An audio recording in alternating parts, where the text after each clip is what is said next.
ប្រាសាទខ្នារជាសំណង់ប្រាសាទរបស់ខ្មែរដែលកសាងឡើងនៅសតវត្សទី10នៅក្នុងរាជព្រះបាទជ័យវរ្ម័នទី4សូមប្រិយមិត្តកូនខ្មែរទាំងអស់គ្នាមេត្តាជួយ Subscribe Channel YouTube មរតកខ្មែរម្នាក់មួយផងដើម្បីជាការគាំទ្រក្រុមមរតកខ្មែរដើម្បីផលិតវីដេអូបែបប្រវត្តិសាស្ត្រនិងបែបសំណង់វប្បធម៌របស់ដូនតាខ្មែរការ Subscribe Channel YouTube របស់ប្រិយមិត្តទាំងអស់គ្នាពិតជាមានសារៈសំខាន់ណាស់ដើម្បីឲ្យក្រុមមរតកខ្មែរផលិតវីដេអូបែបប្រវត្តិសាស្ត្រនៅពេលខាងមុខបន្តទៀតសូមអរគុណ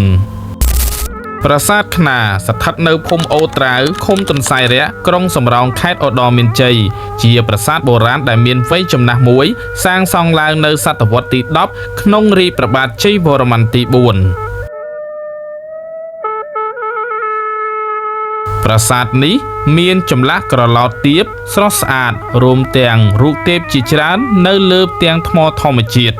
នៅតាមផ្លូវទៅប្រាសាទមានការរៀបចំដោយមានជណ្ដើរឡើងធ្វើអំពីឈើចំនួន1181កាំដោយបត់បែនតាមចន្លោះផ្ទាំងថ្មតូចធំនិងព័ទ្ធជុំដោយដើមឈើតូចធំបង្កើតបានជាផ្ទាំងទស្សនីយភាពគួរជាទីគយគន់ប្រាសាទខ្នារជាប្រាសាទបុរាណខ្មែរនៅលើជួរភ្នំដងរែកហើយប្រាសាទនេះបច្ចុប្បន្នមិនមានសេសសល់នៅរូបភាពនោះទេបច្ចុប្បន្នមិនសូវមានភ្ញៀវមកពីចម្ងាយទៅលេងច្រើននៅឡើយទេពលគឺសម្បូរតែអ្នករស់នៅក្នុងស្រុកទៅលេងនារដូវបុណ្យទានម្ដងតែប៉ុណ្ណោះបន្ទាប់ពីមានការអភិវឌ្ឍផ្លូវឡើងដែលសាងសង់អំពីឈើចំនួន7,2000កាំបត់បែនតាមចន្លោះទាំងថ្មតូចធំប្រាសាទដែលមានវ័យចំណាស់មួយនេះបានក្លាយទៅជាតំបន់ទេសចរណ៍មួយកន្លែងទៀតនិងមានការទាក់ទាញអ្នករស់នៅក្រៅនិងក្នុងតំបន់ដើរទៅលេងកម្សាន្តទោះមានចំនួនតិចតួចក្តីតែប្រាសាទបាក់បែកមួយកន្លែងនេះលែងឯកោទៀតហើយពេលបានទៅដល់លើភ្នំអ្នកដំណើរតែងកាន់ដបទឹកនំចំណីអាហារឡើងទៅដល់លើកំពូលភ្នំអស់កម្លាំងបន្តិចបន្តួចមែនតែធ្វើឲ្យមានអារម្មណ៍ថាអស់កម្លាំងបន្តិចបន្តួចមែនតែទៅដល់ហាក់មានអារម្មណ៍ស្រស់ស្រាយនិងស្រូបយកខ្យល់បរិសុទ្ធរួមឈរគួយគុណជាមួយនឹងទេសភាពរួចហើយឈរគួយគុណនៅសម្រស់ទេសភាពអមជាមួយព្រៃឈើខៀវខ្ចីនៅលើផ្នែកខាងរួចឈរគួយគុណទេសភាពព្រៃឈើខៀវខ្ចីនៅផ្នែកខាងក្រោមក្បែរជើងភ្នំមានវាលស្រែនិងដំណាំចម្ការចម្រុះពណ៌បៃតងទៀតផងស្ត្រីវ័យ40ឆ្នាំម្នាក់ដែលអង្គុយក្រោមដំបូលឆ័ត្រលក់ភេសជ្ជៈក្បែរជណ្ដើរឡើងភ្នំនៃប្រាសាទខ្នារបានឲ្យដឹងថាពីមុនអ្នកស្រុករស់នៅក្បែរតំបន់នេះមិនបានឃើញនិងមិនបានឮតែឈ្មោះតែប៉ុណ្ណោះតែមិនមានឱកាសបានឡើងទៅលេងនោះទេព្រោះតំបន់ប្រាសាទនេះនៅជាប់ព្រំដែនដែលគ្មានផ្លូវឡើងនិងសម្បូរទៅដោយគ្រាប់មីនអ្នកស្រីថាបច្ចុប្បន្នប្រាសាទនេះត្រូវបានអាជ្ញាធរខេត្តនិងកងកម្លាំងយោធាការពារព្រំដែនបានស្ថាបនាផ្លូវដោយធ្វើជណ្ដើរឈើឡើងទៅដូច្នេះមានមនុស្សម្នាទៅកំសាន្តនៅទីនោះភាគច្រើន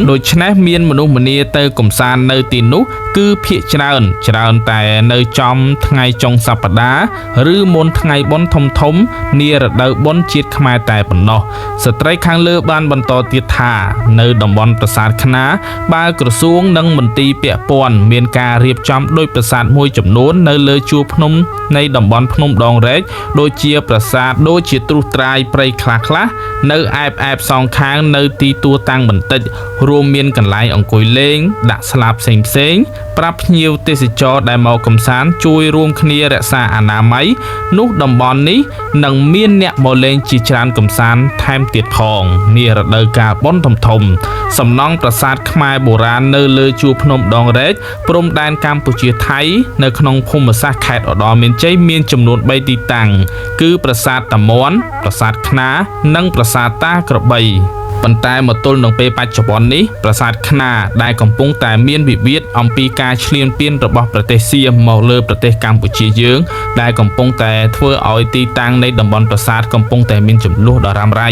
យើងសង្ឃឹមថាកូនខ្មែរទាំងអស់គ្នានឹងជួយផ្សព្វផ្សាយអំពីវីដេអូនេះឲ្យកុលបុត្រកូនខ្មែរទាំងអស់គ្នាបានស្គាល់អំពីសំណង់ប្រាសាទបុរាណរបស់ខ្មែរយើងកាន់តែច្រើនបន្ថែមទៀតបើទោះបីជាបច្ចុប្បន្ននេះកំពុងតែមានចំនួនជាមួយនឹងប្រទេសជិតខាងហើយ បន្ទាប់ពីប្រិយមិត្តកូនខ្មែរទាំងអស់គ្នាបានស្ដាប់អំពីការអត្ថាធិប្បាយរបស់ក្រុមមរតកកូនខ្មែរមកតើប្រិយមិត្តមានទស្សនៈយល់ឃើញបែបណាសូមបញ្ចេញមតិនៅក្នុង comment នៃវីដេអូ channel របស់មរតកខ្មែរទាំងអស់គ្នាសូមអរគុណហើយសូមឲ្យប្រិយមិត្តកូនខ្មែរទាំងអស់គ្នាជួបតែសេចក្តីសុខនិងសេចក្តីចម្រើនសំណាងល្អគ្រប់ពេលគ្រប់វេលាសូមអរគុណ